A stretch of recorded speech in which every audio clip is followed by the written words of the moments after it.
अमरनाथ यात्रा के शांतिपूर्ण और सुरक्षित संचालन के लिए जम्मू कश्मीर पुलिस और केंद्रीय सुरक्षा बलों ने पूरे प्रदेश भर में सुरक्षा व्यवस्था चाक चौबंद कर दी है। इस पर तैयारी की रिपोर्ट है, आइए आपको दिखाते हैं। अमरनाथ यात्रा 3 जुलाई से शुरू होकर 28 अगस्त तक चलेगी। बाबा बर्फानी के भक्तों की सुरक्षा के लिए अवंतीपोरा पुलिस ने बड़ा सुरक्षा अभियान शुरू किया है। श्रीनगर जम्मू राष्ट्रीय राजमार्ग पर विशेष नाका चेकिंग की जा रही है।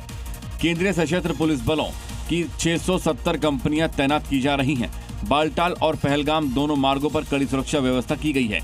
अधिकारियों ने पवित्र गुफा मार्गों को नो फ्लाइंग जोन घोषित कर दिया है, जिसके चलते इस रूट की सभी हेलीकॉप्टर सेवाएं निलंबित हैं।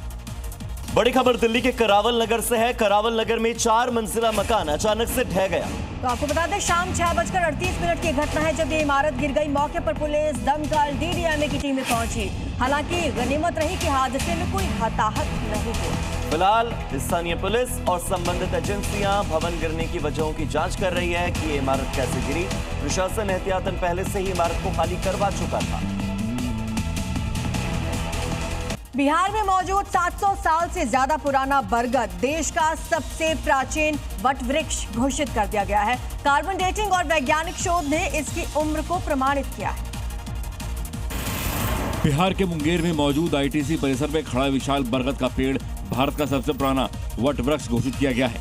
वैज्ञानिक कार्बन डेटिंग से इसकी आयु 700 साल से ज्यादा पाई गई है। ये वृक्ष मुगल काल, अंग्रेजी शासन और स्वतंत्र भारत तक के इतिहास का साक्षी है। साल 2022 में बिहार वन विभाग की पहल पर बीरबल साहनी पुराविज्ञान संस्थान के वैज्ञानिकों ने इसका अध्ययन शुरू किया था। 3 साल के शोध के बाद इसकी प्राचीनता प्रमाणित हुई। उत्तर प्रदेश के बस्ती में चल रहा विशेष कैंप युवाओं में राष्ट्रभक्ति, अनुशासन और आत्मविश्वास का संचार कर रहा है। यहाँ पर योग, आत्मरक्षा प्रशिक्षण यानी कि सेल्फ डिफेंस और जो सांस्कृतिक शिक्षा है यानी कि कल्चरल एजुकेशन के माध्यम से चरित्र निर्माण की शिक्षा दी जा रही है। यूपी के बस्ती में सनातन धर्म संस्था ने 8 दिन का शारीरिक, बौद्धिक और चरित्र निर्माण शिविर का आयोजन किया। ये कैंप 8 जून तक चलेगा। कैंप का मकसद बच्चों में राष्ट्र प्रेम, बड़ों के प्रति आदर और सनातन संस्कृति के भाव जागृत करना है। इस मुफ्त कैंप में 12 से 22 साल के युवाओं को रोजाना सुबह 6 बजे से 10:30 बजे तक योग्य प्रशिक्षकों द्वारा योग, सूर्य नमस्कार, लाठी तलवार चलाना, जूडो, कराटे, निशानेबाजी और आसन प्राणायाम का प्रशिक्षण दिया जा रहा है।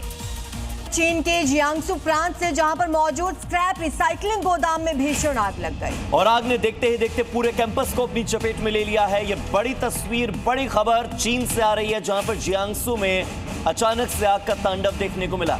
लेकिन वहां पर दमकल विभाग की टीम मौजूद है। आग बुझाने की कोशिश की जा रही है। हालांकि हादसे की वजह क्या रही, इस बात का खुलासा अब तक नहीं हो पाया है। इंडोनेशिया में लगातार हो रही मूसलाधार बारिश ने भीषण बाढ़ का रूप ले लिया। कई शहर और गांव पानी में डूब चुके हैं। हजारों लोग प्रभावित हो रहे हैं। इंडोनेशिया के कई शहरों में लगातार हो रही भारी बारिश की वजह से बाढ़ के हालात बन गए हैं। बाढ़ के पानी ने कई गांवों को अपनी चपेट में ले लिया है, जिससे जनजीवन अस्त व्यस्त हो गया है। घरों, सड़कों और खेती की जमीन में पानी भर जाने से लोगों को भारी परेशानी का सामना करना पड़ रहा है। स्थानीय प्रशासन, राहत एजेंसियां प्रभावित लोगों को सुरक्षित स्थानों पर पहुंचाने में जुटी हैं। बचाव का काम लगातार जारी है। प्रभावित इलाकों में राहत सामग्री भी पहुंचाई जा रही है।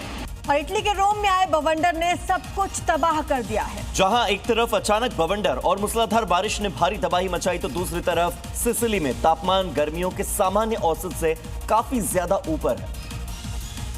तस्वीरें राजधानी रोम की हैं, जहां अचानक आए भीषण सुपरसेल तूफान और बवंडर ने कहर बरपाया। तेज हवाओं के कारण कई पेड़ सड़कों पर गिर गए। कई सड़क किनारे खड़ी कारें पेड़ों के नीचे दब गईं। इतना ही नहीं, इमारतों को भी भारी नुकसान पहुंचा है। इस तबाही ने लोगों को परेशान कर दिया। पेड़ और बिजली के पोल गिरने की वजह से सड़कों पर यातायात ठप हो गया। दमकल और नागरिक सुरक्षा विभागों को पेड़ों को हटाने, फंसे हुए लोगों की मदद करने के निर्देश जारी किए गए हैं।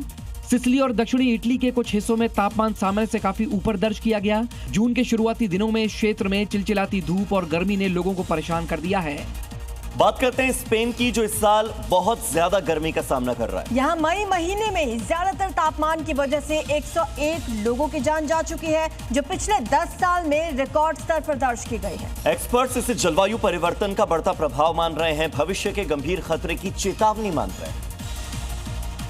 स्पेन में 2026 के दौरान गर्मी में होने वाली मौतों ने नया रिकॉर्ड बना दिया है।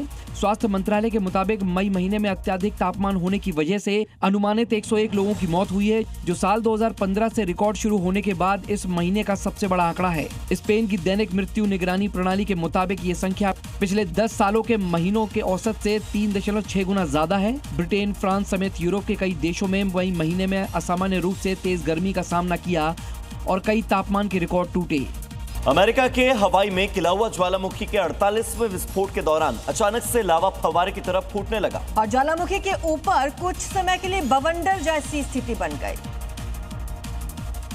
ये तस्वीरें किसी हॉलीवुड फिल्म की नहीं बल्कि हकीकत हैं, और वो भी हवाई के खुला हुआ ज्वालामुखी की, जहां 48वें विस्फोट के दौरान लावा के फव्वारे फूटने से ज्वालामुखी के ऊपर कुछ समय के लिए बवंडर दिखाई दिया। जब जमीन के पास तेजी से ऊपर उठती गर्म हवा ऊपर की ठंडी हवा से मिलती है तो एक क्षणिक बवंडर बनता है, जिसे हवा का एक घूमता हुआ गोला स्तंभ बनता है, जिसे अक्सर धूल का या छोटा बवंडर कहा जाता है। वैज्ञानिकों का कहना है कि खिला हुआ दुनिया में सबसे सक्रिय ज्वालामुखी में से एक है और इसका ये विस्फोट सामान्य से कहीं ज्यादा तेज था।